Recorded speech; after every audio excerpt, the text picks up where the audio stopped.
가장 확실한 노후 대비는 재테크가 아니고 평생 현역이다. 퇴직하고 소일거리 없어서 미치거든요. 근데 여기에 더 중요한 게 하나가 뭐냐면 황혼이혼 리스크예요. 황혼이혼이요? 네, 정말로 퇴직 후에 부부 화목 문제를 심각하게 생각하고 준비해야 돼요.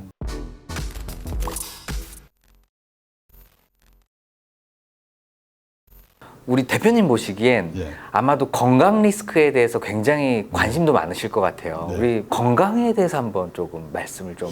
그러니까 뭐 제가 네. 의사도 아닌데 건방지게 이렇게 건강 얘기냐.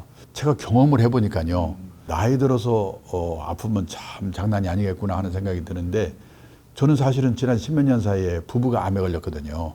정말요? 예, 지금은 저는 괜찮으세요? 이 신장암하고 그다음에 전립선암 해서 2번 제가 수술을 했는데 다행히 그 항암 치료, 방사선 치료 이걸 안 하는 덕분에 뭐 이렇게 활동은 지장 없이 하고 있는데 제 아내는 이 뇌종양부터 시작해가지고 직장암 그래가지고 항암 치료, 방사선 치료 고생하고 있는데 이게 또 폐로 전이가 됐어요.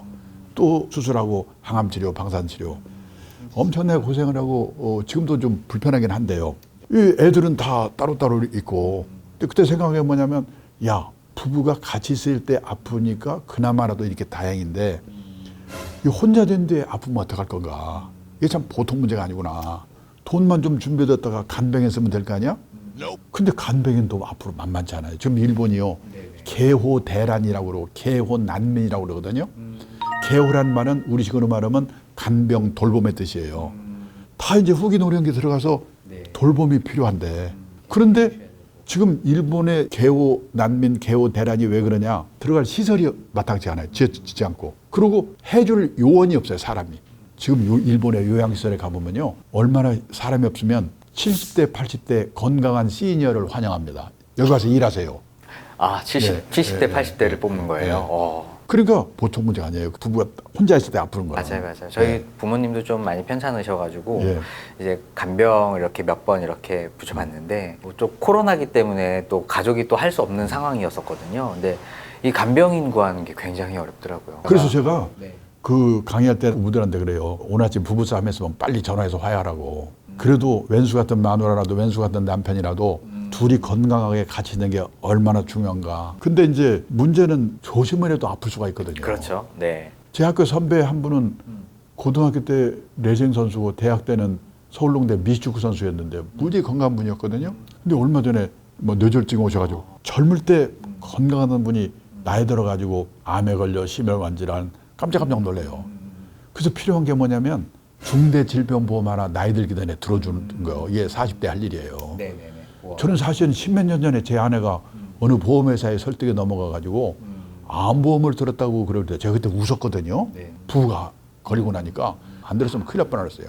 근데 이 보험은 나이가 들면 들기도 어렵고 또 보험료도 비싸지거든요. 그 일본, 미국에서요. 퇴직한 분들에게 물어봤어요. 퇴직을 하면 생활비가 줄여야 되잖아요. 줄었습니까? 물었더니 안 줄었습니다는 대답이 30%, 40%래요. 왜 안 줄었습니까? 바로 병원비, 간병비 때문에 그런 거거든요. 그런데요, 그 일본 내각부라고 하는 데서 주요국에 60세 이상 고령자 대상으로 당신은 지금 건강하십니까? 이렇게 물어봤더니 미국, 일본 노인들은 예, 건강합니다가 60 내지 70%. 근데 우리나라는 예, 건강합니다는 대답이 40%밖에 안 돼요. 우리가 훨씬 험한 인생을 살았기 때문에 그러겠죠. 언제 아플지, 치료비가 얼마 될지 모르는 건강 리스크는 보험으로 대응하는 거다. 재테크가 아니다. 예, 그 말씀을 드리고 싶어요. 네. 그러면 꼭 실비뿐만 아니고 이런 중대 질병에 관련된 보험은 나이가 조금 젊었을 때 좀 대비를 하면 좋겠다라는 말씀을 좀 해주셨습니다. 혹시 대표님 만약에 30, 40대로 돌아가겠다. 내가 건강관리 어떻게 해보고 싶다 이런 거 혹시 좀 있으세요? 사소한 운동이라도 꾸준히 이렇게 해왔다면 참 좋겠다는 생각이 들고 그리고 특히 눈이라든지 치아에 대해서 젊을 때 관리를 해야 되겠다는 생각이 드는 게 뭐냐면 저는 시력도 무지하게 좋았고 이도 전혀 문제가 없었는데 요즘은 아니더라고요. 특히 저는 지금 이 강의를 해야 되니까 컨텐츠를 많이 생각해야 되잖아요. 그래서 이제 책을 읽고 신문을 읽어서 콘텐츠를 자꾸 생각해야 되는데 30분만 책을 읽으면 뭐냐 눈이 아파요. 근데 그게 뭐냐면 내가 눈 관리에 소홀히 했구나. 너무 좋다고 생각하고 그런 관리를 특별히 해야 되겠고 그다음에 여러 가지 습관 있잖아요.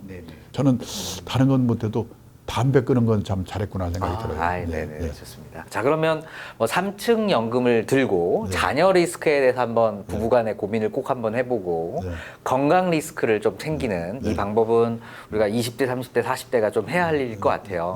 자, 그럼 이제 마지막으로 대표님이 보시기에 시니어로 이제 들어간다, 60대다, 뭐 어떤 조언을 좀 해주실 수 있으실까요? 할 일이 두 가지가 있어요. 크게는 가계자산의 구조조정. 가계자산의 구조조정. 먼저 부부가 우선 재산 상태를 좀 이렇게 1년에 한 번 정도 앉아서 공유하는 게 필요해요. 요즘 뭐 부부간에 서로 공유 안 하나요? 네 근데 재산 내 지금 재산이니까요? 요즘은 많이 안 하는데 많더라고요. 그래요? 근데 뭐냐면 네네. 재산이 여기저기 있고 그다음에 빌린 것도 있고 빌려준 것도 있고 그러는데 갑자기 남편분이 치매가 온다거나 그러면 당황스럽죠. 그래서 그런 것 때문에 하나 공유하는 게 중요하고 두 번째는 뭐냐면 구조조정을 위해서 부부가 공유를 해야 돼요. 물론 이제 피차 비자금 정도는 이렇게 살짝 뽀록나지 않도록은 해야 되겠죠. 근데 좀 굵은 것은 공유하는 게 좋겠다는 생각이 드는데 그래서 그 자산 구조를 보면서 첫째 과다한 부채를 안고 있는 집. 그러니까 뭐냐면 부채 총액이 총자산의 3분의 2가 넘어가면 위험한 자산 구조다고 생각하고 부채를 줄이는 노력을 빨리 해야 돼요. 빚을 안고 퇴직하면 괴로우니까. 그다음에 앞에서 말씀드렸지만은 우리나라는 80%가 부동산이니까 혹시라도 내 노후에 10년 후, 20년 후 부동산 하락 현상이 나타나면 문제거든요. 그래서 반반 정도로 줄여놓는 그 구조조정이 필요하고 더 중요한 게 뭐냐면 퇴직 후에 뭔가 할 일을 준비하는 거예요. 돈이 되는 일이든 그다음에 사회공헌 활동이든 취미 활동이든 그 세 가지를 겸한 활동이든 뭔가 소일거리를 갖는 게 중요하다. 그 준비를 갑자기 되는 게 아니거든요. 저도 사실은 지금 생각해 보니까 제가 이런 투자교육 이거를 하게 된 게 2000년 초에 자산운용사 펀드 운영하는 회사의 대표를 하는데 그 대표를 하면서 보니까 자산운용업이 성공하기 위해서는 운용만 잘해서 되는 게 아니라 투자자들이 단기 시황에 쫓겨가지고 샀다 팔았다를 반복해서는 안 되는구나. 장기 투자, 분산 투자의 원칙을 지키도록 설득하는 게 중요하구나. 그러고 미국, 일본의 제 나이 또래 된 사람들을 보니까 투자 교육이란 걸 하고 있더라고요.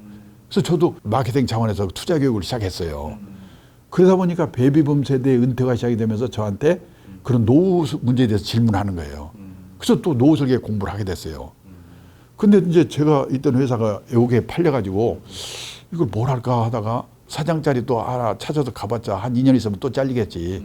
차라리 이 투자 교육을 라이프워크로 뭐 본격적으로 해야 되겠구나. 그래서 시작을 한 거예요. 그 덕에 지금 이만큼 할 수 있는 거거든요. 지금 청년 체력이 넘쳐나잖아요. 그리고 또 하나는 직업이 사라지는 시대예요.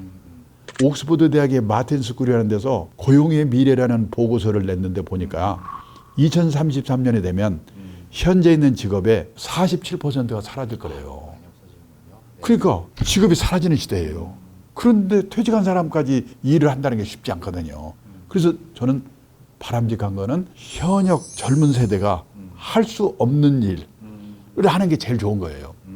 저는 그런 면에서 간접적인 경험으로 이런 걸 미리 깨닫고 일을 시작한 게 도움이 된 거예요. 최고죠. 저는 퇴직하고도 일을 할 수 있는 게 뭐냐면 제한력이 중요하다고 봐요. 내가 임원도 했고 뭐도 했으니까 알아서 나를 불러주겠지. 천만의 말씀이죠. 그래서 제가 제안서를 보냈어요. 투자교육연구소라는 것을 당신네 그룹에서 만들면 이런 좋은 점이 있을 거다. 그랬더니 그쪽에서 그게 받아들여져 가지고 9년 동안 일을 했어요. 그리고 65세가 돼 가지고 민망해서 이제 나와서 1인 연구소 시대, 1인 기업 시대니까 만들어서 1년 반쯤 하고 있는데 지금 이 트러스턴 이 회사에서 밖에서 하지 말고 들어와서 같이 하자. 들어와서 이렇게 하고 있는 거예요. 그런 게 가장 바람직한 거예요. 그걸 하다 보면은 문제의식을 갖고 하니까 회사 일도 열심히 하게 돼요. 근데 하다 보니까 도저히 그런 일을 못하고 나왔다.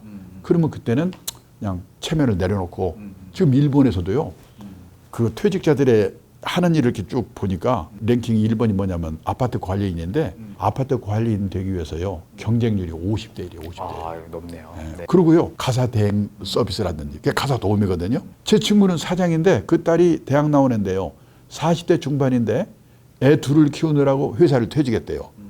근데 애만 키운 게 아니라 틈틈이 시간을 내가지고 간호사 자격을 받을 수 있는 전문학교를 다녔어요. 그래서 대학 나온 애가 간호사 자격을 따로 받은 거예요. 근데 아까 말했지만 지금 일본에는 방문 개호라고 그래가지고 개호는 간병 돌봄이라고 그랬죠. 경제력 있는 노인들이 혼자 아니면 둘이 사는 집에 가가지고 주사도 놔주고 건강 체크해주고 간단한 집안일 도와주고 그러는 일의 수요가 폭발적으로 늘고 있어요. 거기서 돈 벌고 있어요. 그런 식의 할 수 있는 일을 준비한다는 거예요. 그렇게 살다 보니까 뭐 먹고 살 격적이 없는 사람은 그럼 일 안 해도 되느냐? 그게 또 아니에요. 왜냐하면 특히 도시에 사는 사람일수록 퇴직하고 소일거리가 없어서 미치거든요. 요즘 서울의 인류 호텔에 헬스클럽 한번 가보면은 왕년에 장관, 차관, 사장했던 사람 다 모여 있어요. 거기서 오전 시간 때우고. 얼마 전에 정부 고관을 했던 제 친구가 저녁 먹다 뭐라고 하냐면 자기는 아침에 잠에서 깨면요 침대에서 내려오기 전에 오늘은 뭐 할까? 그 생각부터 해놓고 그대 내려온대요. 하루 이틀도 아니고 30년 40년 그렇게 살아보세요. 미칩니다. 그래서 선진국에서는 먹고 살 걱정이 없는 사람은 퇴직하고 뭘 하느냐. 취미활동 절반, 봉사활동 절반이면서 약간의 용돈벌이 하는 일을 다 한다는 거예요. 우리도 지금 그런 세상으로 가고 있거든요. 이 인생의 이 정년을 3번 맞이한다고 그래요. 첫 번째가 고용정년. 보통 회사 55세인가요? 근데 아직도 몸이 쌩쌩해. 그래서 허드렛 일이라든지 또는 취미활동, 뭐 사회공헌활동, 겸한 거 이런 일들을 하는 거예요. 그리고 3번째가 인생정년. 하나님이 데려가는 이 3번의 정년을 어떻게 맞이할 것인가. 이런 준비를 하고 사는 게 재테크보다 훨씬 더 중요하지 않을까. 우리가 노후의 3대 불안이 뭐냐면 첫째가 돈이고 둘째가 건강이고 셋째가 외로움이에요. 이 3대 불안을 해소하는 최선의 방법이 돈이 되는 일이든 사회공헌 활동이든 취미 활동이든 일이 있어야 된다. 그래서 저는 계속 주장하는 게 뭐냐면 가장 확실한 노후 대비는 재테크가 아니고 평생 현역이다. 그런 일을 자꾸 얘기를 하는 게 그 이유예요. 마지막으로 중요한 거 한 가지만 더 드리면은 우리가 이제 노후에 파산해서 고생하는 리스크가 5가지가 있는데요. 첫째가 은퇴 창업해서 실패하는 리스크예요. 은퇴 창업. 이해가잖아요. 치킨집 하는 거. 뭐 두 번째가 뭐냐면 금융 사기 당해서 돈 날리는 리스크고요. 세 번째가 중대 질병, 여기서 건강 리스크. 그다음에 4번째가 자녀 리스크란 말이죠. 근데 여기에 더 중요한 게 하나가 뭐냐면 황혼이혼 리스크예요. 황혼이혼이요? 네, 황혼이혼 하게 되면은 재산을 절반을 나눠야 되잖아요. 근데 제가 놀란 게 일본에서요. 2000년 초에 황혼이혼, 나리다 이혼이니 뭐 그런 말이 많길래 제가 이제 우리나라하고 비교를 해봤거든요. 근데 일본도 우리나라도 금융위기 직후에 아주 올라갔던 이혼율이 낮아졌어요. 두 나라 다 낮아졌어요. 근데요, 일본은 결혼해서 20년 이상 된, 그러니까 혼인 지속 기간이 20년 이상 된 걸 중년 황혼이혼이라고 하거든요.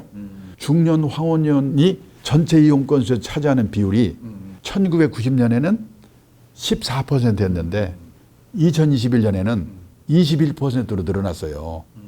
그러니까 7%포인트 늘어났는데 막 난리예요, 이렇게. 그리고 그런 책도 많이 나오고. 맞아요. 요즘 저도 들어봤어요. 결혼 졸업이라고 해서 조론이라고 얘기를 하더라고요. 우리나라는 얼마인가 봤더니요.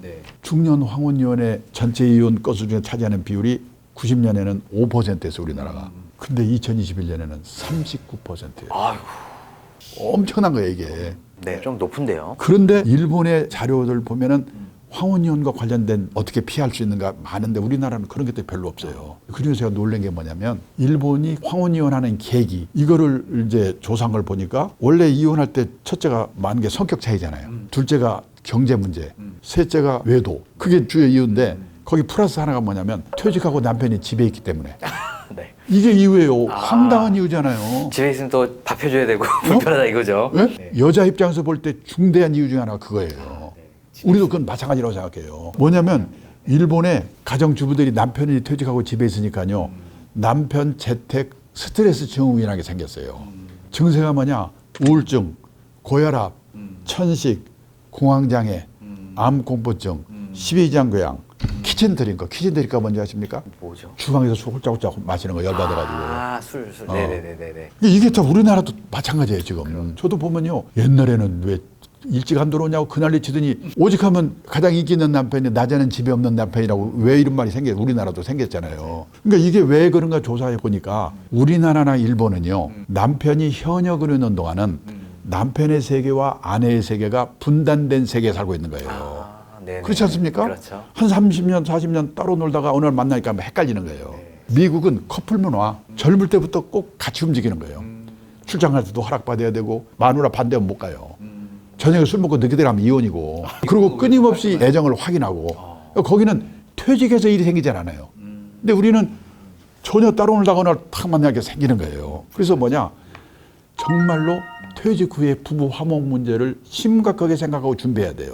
준비를 못한 채로 하다가 퇴직했다. 그러면 아내 입장이나 남편 입장이나 아침 9시부터 오후 5시까지는 뭔가 자기만의 시간. 남편은 일을 찾고 일본도요. 대개 50대 돼서 애들 손을 놓게 되면요. 다 아르바이트 시작해요. 가정주부들이. 그런 문제에 대해서는 대책을 세워야 돼요. 결국 노후에 관련해서는 남녀가 따로 없다. 어떤 일이든지 조금 만드는 게 이제 노후 준비의 하나의 방법이다라고 또 말씀을 좀 주신 것 같아요. 제가 진짜 한 20대부터 한 100세 시대까지의 어떤 로드맵을 쭉 그릴 수 있는 시간이었던 것 같습니다. 자, 오늘 대한민국 최고의 노후 설계 전문가 강창희 대표님을 모시고 긴 시간 유익한 말씀을 좀 들어봤는데요. 시간 내주셔서 정말 감사합니다. 네, 감사합니다. 네, 감사합니다. 네.